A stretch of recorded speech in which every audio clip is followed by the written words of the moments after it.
Hey everyone, welcome back to MJC Inner Voices, a podcast exploring the personal stories and lived experiences that shape who we are and how and where we work within the AEC industry. You all know me as your podcast host. I'm Bryan Gamez, a project manager at MJC, working and living in LA. And today I'm joined by Sagar Patel. He's from our MGAC San Francisco office. Sagar's career spans healthcare construction, specializing in HCI projects across Northern California, including public sector hospitals throughout San Jose, Sacramento, and San Francisco. His experience ranges from approximately $1 million TIs to large-scale healthcare projects exceeding $70 million. Throughout his career, he's worked on a variety of complex hospital TI projects, including staff augmentation support at Stanford Lucile Packard Children's Hospital. He's currently involved with central utility plant upgrade projects at Zuckerberg San Francisco General Hospital, helping support critical infrastructure improvements. And I am so happy to have you here. I know that was kind of a mouthful, but I wanted everyone to know what you're doing. Do you want to introduce yourself, Sagar? Yeah, no, you got pretty much everything I was going to say. Yeah, thanks for having me. Yeah, I'm really happy that you're here. So we'll just kind of dive into it. Let's start with your time in college. You shared that you had undiagnosed ADHD through college. You went to UCLA. Tell me how that experience looked like day to day. I undergrad at UCLA was rough. I was a very good high school student, and once I got to UCLA, it never fully got my traction there, if you will. It was really studious in undergrad, but I just couldn't crack the exams, for example, and they were, 30, 40, 50% of your grade. You take a big hit on your grades like that. You struggle through your exams. Your grade for the entire quarter will reflect that. And I graduated UCLA with a very low GPA, 2.6. I got on academic probation at least once. And, it was just kind of 4 years of just getting my licks in. But you still graduated with your civil engineering degree, and you told me that you didn't have kind of a job lined up right away. So you're going through college and you're feeling this way. And at the time, like I said, you had undiagnosed ADHD, so you really had no idea of how this was really impacting you. So at the time, how were you going? How were you processing all that during this period, like through your mind? It was not good. I was getting beaten up on a daily basis. Every quarter, every exam season was just difficult. You kind of tell yourself you're going to turn it around this quarter. The quarter ends, you see your grades. It's like, oof, another blow to your self-confidence. During the time, my roommates, they were just doing phenomenally well. Nobody was lower than, like, let's say a 3.5.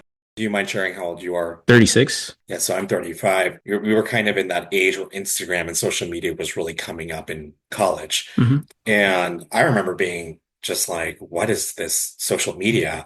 Especially coming out of high school. But you had mentioned that when you're younger, people kind of tend to tie their identity and their early success kind of it's intertwined with their digital lives. We're sharing on LinkedIn, Instagram, and social media. And so how did that shape your perspective on your career? And especially when you're also talking about your roommates and their successes. I don't know exactly when LinkedIn came about, but that was also the early days of LinkedIn before they got acquired by Microsoft. But going on LinkedIn was another form of just, it was almost self-defeating to go on and seeing your roommates getting internships at Genentech or British Petroleum, Chevron, and I'm here empty-handed. But with your civil engineering degree, right? Yeah, yeah. Hmm. This is we're talking post grad, right? Yep. So yeah, that was another catastrophe that I walked into. I thought civil engineering jobs grew on trees at the time. I was thinking, oh, I could get a job with LADWP. If that doesn't work out, there's City of Los Angeles. If that doesn't work out, there's a whole litany of municipalities that I could get a job at. And no, that was not the case.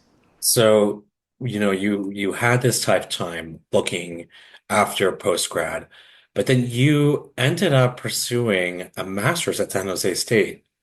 Right. So it was the Masters at San Jose State was kind of a reset button for me. It kind of, I tried to essentially figure out at the time, it just seemed like the best option for me. And so I kind of went back to school, started taking career fairs a lot more seriously, resume building a lot more seriously, and really aggressively getting after internships that I should have done during my undergrad. And during this time, I also got diagnosed with ADHD, so it explained a lot. And so, between your diagnosis and your master's at San Jose State, walk me through how you got into your career. Oh, yeah. So, at San Jose State, especially towards the end, I started going to every single, well, I didn't miss a single career fair, whether it was for civil engineering or otherwise. And I talked to as many booths as I could at these fairs. Well, first, I started learning the skills on how to talk to these professionals that came to these events. I just kind of started building myself up slowly but surely, started landing internships. Some of those internships, were really fast signals that told me, hey, I don't want to do this. Construction stuck.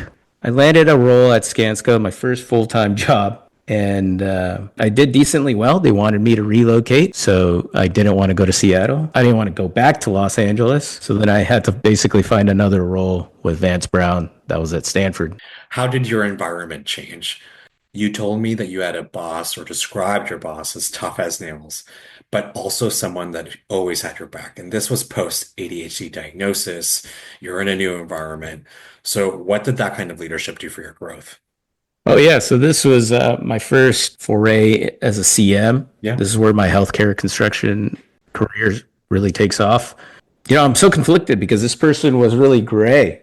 He was a great boss. He did a lot for my development, but he was also kind of, the opposite at times. I spent a good number of years with this individual, and I did something right because, being in healthcare construction is not easy, especially, public hospitals. I'm sure. Yeah. I was at Santa Clara Valley Medical Center, which has its own reputation, if you will. It's a very tough place to work. And, being able to last as many years as I did there, I definitely got my footing there, which led me to get to MGAC. This one time specifically, I had to go get a utility shutdown sign off from facilities, and I did not do any research on it. I went in half cocked, did not fully have the information, and basically the facilities manager there just said to me, "I'm not going to sign it. I don't know what this is for." So on my way back to my office, he'd already called my direct report or my manager, I guess, and he told him what went down. Yeah, as I'm having that tough conversation with my boss there, he kind of reminds me that I'm more than capable of doing this. I'm more than capable of getting this done and owning the conversation and owning this project. And I still carry that to this day, 5 years, 6 years later. So, the tough conversation, even though at the time it was like awful, you do still have a really good lasting impression of it instilling confidence in you, knowing that you're able to actually complete a task and that you were fully capable of doing it. It's helping you now, is what I'm hearing. Absolutely. I think about this, my time at this company very frequently, and it helped me get where I am today. And so, like, how do you balance that idea now that someone or a colleague that was so demanding, but was still so deeply supportive, and that, that was a tough conversation. Like, how do you balance that now? And because that can be, it can be rare to find these days. Oh, definitely. How do I balance the good with the not so good parts?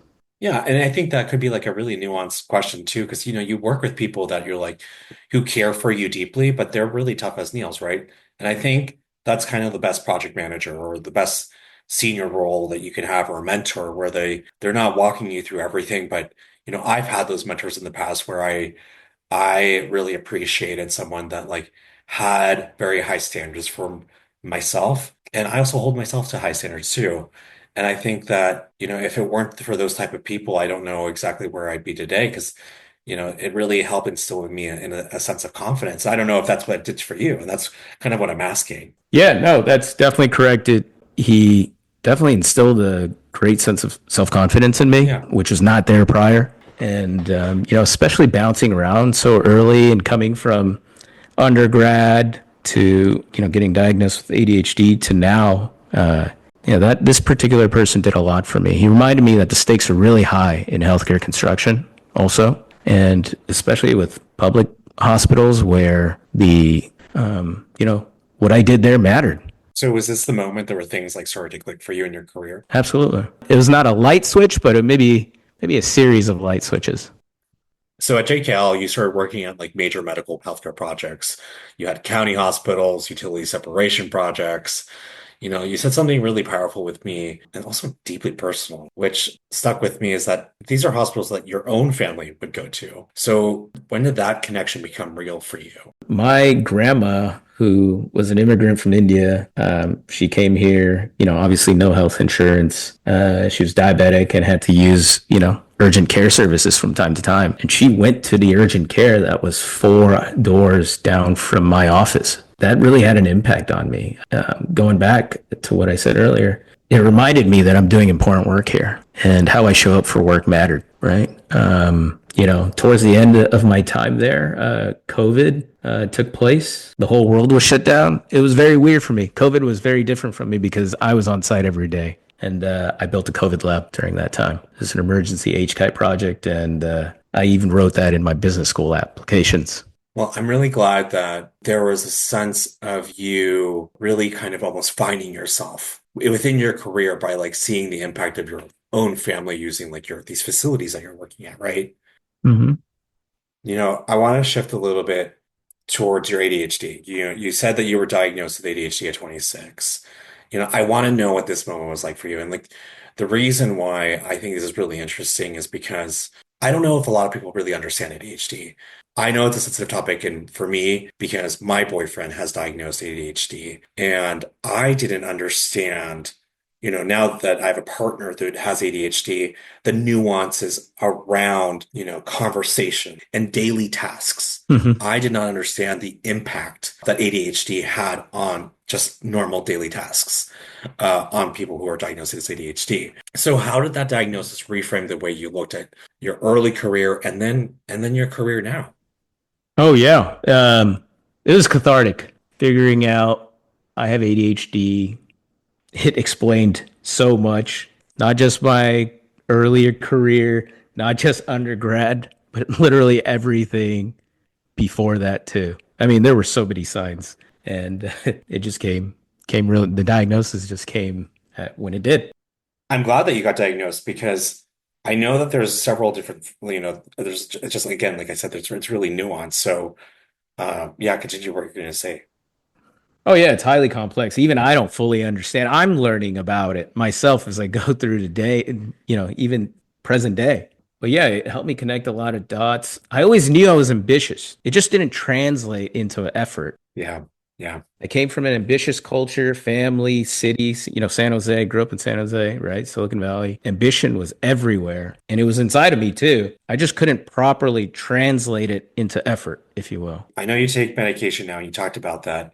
You said that some days it works and some days it doesn't. What does that unpredictability feel like in a professional environment for you? Yeah, ADHD on the days where the the medication's not working, it feels like having 5 or 7 open tasks and none of them's getting completed, and they're all partially incomplete. But it's just me jumping from task to task to task. How do I manage it? Yeah. I have to make sure that everything gets buttoned up and closed. That's it. That's my coping mechanism, really. And do you still now to this day, you talked earlier that you had like wrestled with comparison with your classmates and now and feeling behind, but because you've been diagnosed and you are, now in a place where you're in a more predictable environment, do you still feel that way? Do you still compare yourself? Do you feel like you have fallen behind? Or do you have more clarity and confidence now?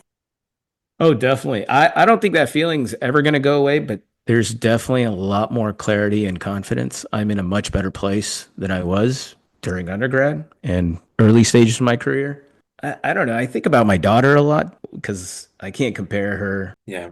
She's incomparable. I don't know what other people, they have their own experiences, but my experiences are my own. They're special. My daughter's mine. I use her as a way to ground myself.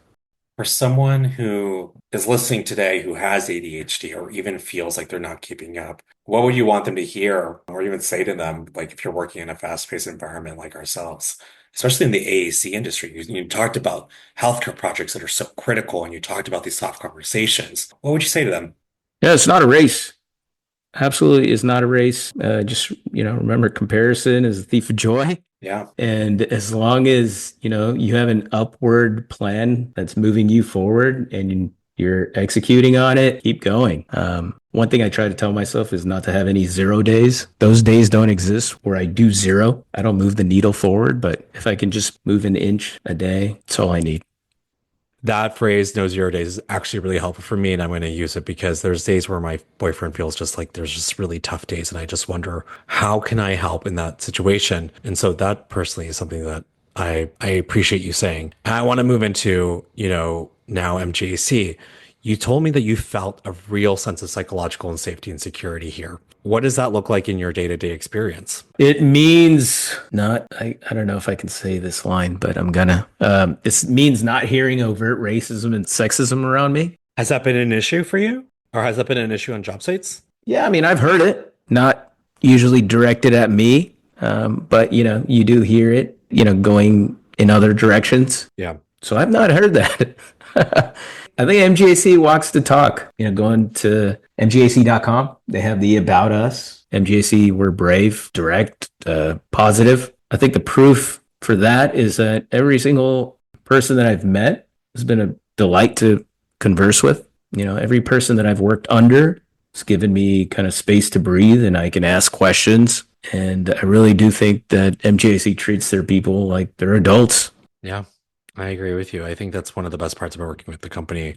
You even said that, or you used the words no toxicity to describe MJC. What do you think we do differently to create that environment? I can't say. I think it's just in the culture. I'm from out of San Francisco, and MGAC is a company of 350 plus people. My office has 8 people, but from the SF office and the people that I met at the all hands, Yeah, in Palm Springs. like I said, everybody's a delight to talk to and learn more about, and not just the MGAC personnel here, but the people from the UK, Australia. Yeah, all over the world. Do you think that you'd be in the same place today, mentally, emotionally, without this kind of support system? Maybe not. Who knows? Hard to say. But MGAC helps me believe in myself. Yeah. It's the first time I felt like I could breathe this way. Oh, that's great. Yeah, when you have ADHD, you're kind of always second guessing yourself. Not as much here. How has mentorship or even your relationships at MJC helped with that or helped you navigate that second guessing? What's a good relationship look like for you with someone with ADHD who has second guessed himself or, has struggled in the past? Yeah, it means that I can talk to the people above me as frequently as I need to. Mm-hmm. I'm not scared to talk to them. That matters a lot. And now that you told me that you're currently now working on a PG&E energization project, a lot of complex electrical scope, and you told me that it's something that's outside your comfort zone. So what's it like stepping into something like that? That's, I guess, project-wise feels intimidating. Electrical systems are so weird. I can't imagine them like I can with like HVAC or, wet utilities. I have to talk to people that know about it. Obviously, I try and do my own research to figure it out and kind of compare it with, standard wet utilities. But this is definitely really outside of my comfort zone. And having somebody like Bob Mears that I can call, hopefully not too much, but as frequently as I can, as frequently as I need to. Bob Mears is my senior PM, Okay. who I report to. He can, he typically helps me walk through it and helps me understand it as I need to. You said you tell your younger self, like, hang in there, tough people last, tough times don't. Where did that mindset come from for you? This one, my brother told me. I think I was probably going through undergrad. I never really told him what I was going through undergrad. I thought it was a little too embarrassing. Yeah, when I first heard tough people last, tough times don't, it didn't really have an effect on me. But, As I got older, started coming through the other side of every, difficulty that I've encountered, it definitely rings louder. So I kind of carry that saying with me. I think about that saying pretty frequently. And you said that you'd like really thought about it and believed it when you got into business school. Because you go to business school, you're still in business school, correct? Yeah, I'm about to finish my first year. So I got about 1.5 to 2 years Yeah, left. and I'm at you're at Berkeley. Berkeley, correct? Yes, House. So, I'm glad that you are, getting yourself into that mindset. If you had to sum up the impact that you hope to have, especially with everything we've talked about, what would you say for people, and how people show up for you and how you show up for people? Sorry. I really hope that I was a reliable set of hands for the people that I work for the projects I worked on. Spending seven, I really hope that I just had a positive impact on every single project that I touched. And you still do because you're going to have many more too as you, pursue your MBA. I mean, where do you see yourself going after your MBA? And like, what does success look like for your future? Yeah, so for outside of Skanska, MGAC is probably the largest company that I've ever worked for. So post MBA, I definitely want to work with how to scale up companies in an organic manner. I think I see that with MGAC, but I think that's the path that I want to go in is how can I scale up companies in ACE in an organic fashion. So finally, on a personal note, what's something that you're excited about now, whether in your work or your life or on a project on the horizon? Oh yeah, I got accepted to a leadership course at Haas Business School. It's a 1 unit. Oh, awesome. Congratulations. Thank you. It's a 1 unit course called Extreme Leadership, and so I will be going to a mountain in Chile outside of Oh, Santiago. It's awesome. about slightly less than 18,000 feet, and it's a trek from base to summit, and I'll be I think 6 days on the mountain there. And wait, what are they teaching you on this leadership summit? The idea is when you're tapped out physically, emotionally, mentally, you really figure out what kind of leader and what kind of person you are. Um, During this trip, you're a team leader for at least one day, one full day. You have to climb, I guess, and survive. How many people are there? There's 12 to 24 people and several teams. Oh, that's going to be interesting. Well, good for you. When's that? It is early January. It'll be summer. Oh my God, it's going to be cold. Oh, well, that'll be summer down there, right? But I mean, it's 18,000 feet. It's still going to be cold. I talked about this with Mark Anderson on Tuesday when he was in town. Oh, yeah, because Mark loves to climb. Mm-hmm. He's an avid mountaineer. Yep.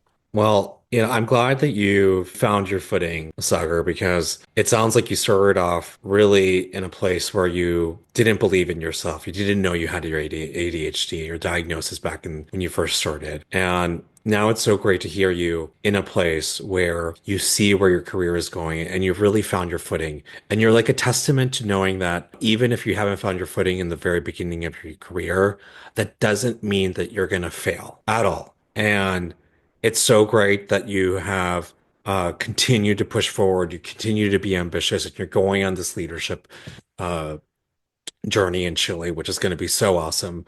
So I really appreciate you coming on, talking about your struggles, your ADHD, talking about having no 0 days, because that's something that is just really helpful for me. Yeah. Thank you. Thank you. I'm happy to be here. And I want people to know that if you struggle with items, that always believe in yourself and that there is a community and an environment out there that will allow you to thrive. And I think here at MGAC, we have people that really believe in you. And I'm really happy that you found that. Well, any last thoughts before we sign off? No, I think that's it. Well, thank you for such a good conversation and sharing your perspective. And to our listeners, if Sagar's story resonated with you, drop us a comment, connect with us on LinkedIn. You're on LinkedIn now, right, Sagar? Yes, absolutely. I'm not afraid of it anymore. Let us know, reach out to us, and then until then, keep sharing your inner voice and check back next month for our next episode. Thanks, everyone.